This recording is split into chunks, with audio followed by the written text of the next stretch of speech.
Do we not remember? Did we fall asleep or something? Do I have to be tough on you? Time for me to crack the whip down here in Ron's basement? There's something that back in the good old days, 10 years ago, 5 years ago, we used to talk about all the time as being a strong, supportive factor for the precious metals, but we don't hear anybody talking about it anymore. And it's actually gotten significantly worse than it was just 4, 5, 6 years ago. What am I talking about? And what do we need to realize? I got it all for you in this video. Let's go right now.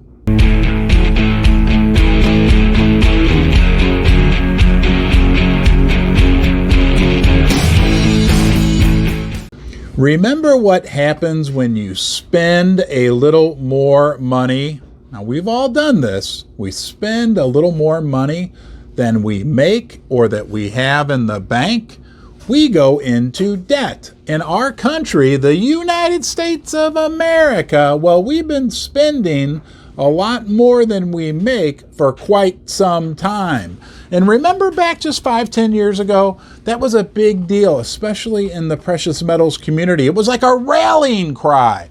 The U.S. government has $8 trillion in debt. The U.S. government has $15 trillion in debt. They had to take all these monetary actions to save us from the great financial crisis. Well, guess what? We kept spending more than we were making as a country as a whole. And now, as you know, the national debt is $30 trillion, but nobody talks about it. Our politicians, they don't talk about it. The mainstream media.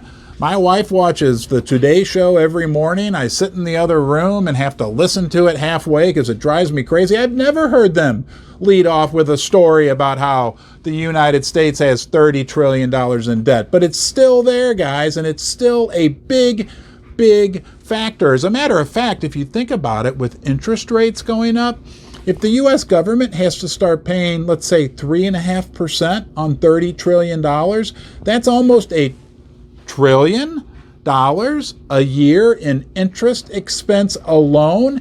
And that's while they're continuing to build the debt higher because the government is spending still more than it takes in every single year. We can't forget about this. That's real. And that's like going to erode eventually the value of the dollar. It's simple math. Mathematics show no mercy on the altar of truth. Eventually, the numbers and natural forces always prevail. I mean, it's crazy when we think about it. How's the U.S. government going to afford to pay $1 trillion a year in interest expense? And that looks very real at this point. Well, since they're spending more than they're bringing in, they're going to borrow more money to pay the... Doesn't that sound like a Ponzi scheme? Doesn't that sound like a recipe for disaster? That'd be like if you were talking to me right now, which you are, and by the way, I'm glad you're here. Thanks for being in Ron's basement. If you enjoy my daily content that I put out, you got a new friend for life. You can subscribe right here, turn on the bell notifications, leave a comment in the comment section below. I really, and we really want to hear from you, get to know you. And if you like my video, please give it a thumbs up. Now that would be like you having $400,000 in debt, the interest rate on that debt going up, you not even being able to pay the interest. So you say, hey, Ron, I think I know, I have a solution. I'm going to borrow more money to pay the interest on the money that I already owe. That doesn't work, and it's not going to work long term for the U.S. government either. I don't like it. You don't like it.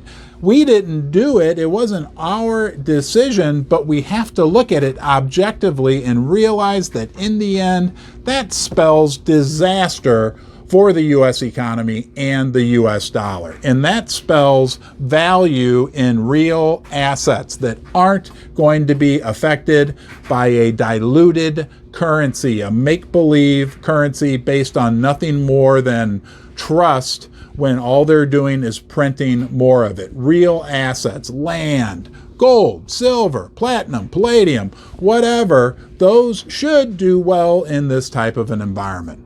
And yes, we know that 30 trillion is just the actual debt right now. There's also like over another 100 trillion in future obligations like Social Security and Medicare and Medicaid.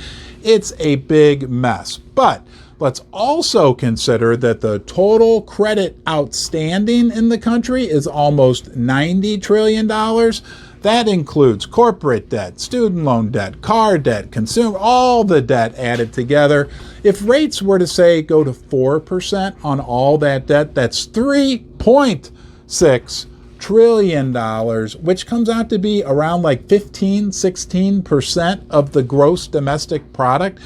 Debt is nothing but a future promise to provide back to someone something that they're giving you now. And we owe a lot of stuff to the people that we owe all this debt to. It just mathematically doesn't seem to work out, but it also seems to have been forgotten, right? Oh, well, we kind of put it under the rug. The politicians, the mainstream media, even the gold and silver community has seemed to have taken a focus off this, but it's real, folks, and it will provide a support for our friends, gold and silver, as we move into the future.